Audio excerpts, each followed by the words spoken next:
No point of order. No point of order in question hour. Please. Sir, sir, namaskar, sir. Thank you for giving this opportunity. Prashant Reddy garu. Sir. Point of order. Sir. Harish Rao garu. No point of order in question hour.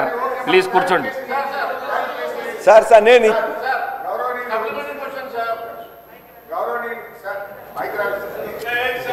Sir ఇప్పుడు బట్టి విక్రమార్క గారు అసలు ప్రశ్న ఒకటి, ఆయన మాట్లాడిందంతా ఒకటి sir.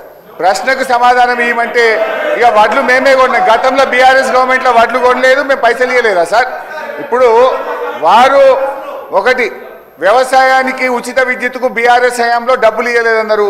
నేను I'm challenging 65,000 కోట్ల రూపాయలు ఉచిత విద్యుత్తుకు బీఆర్ఎస్ హయాంలో మేము విద్యుత్ శాఖకు చెల్లించాము.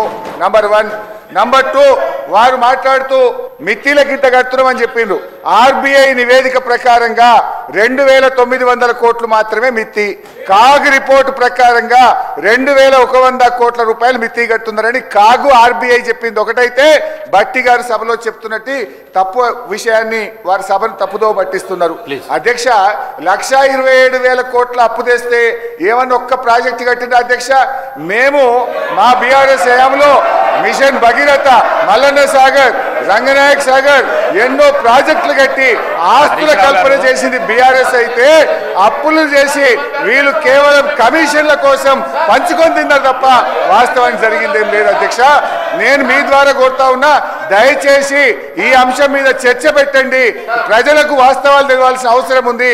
మీరు ప్రివిలేజ్ మోషన్ కన్సిడర్ చేసి చర్చ పెట్టాలని కోరుతూ సభను తప్పుదో పట్టిస్తూ బట్టి గారు చేసిన వ్యాఖ్యల్ని తీవ్రంగా ఖండిస్తున్నారు.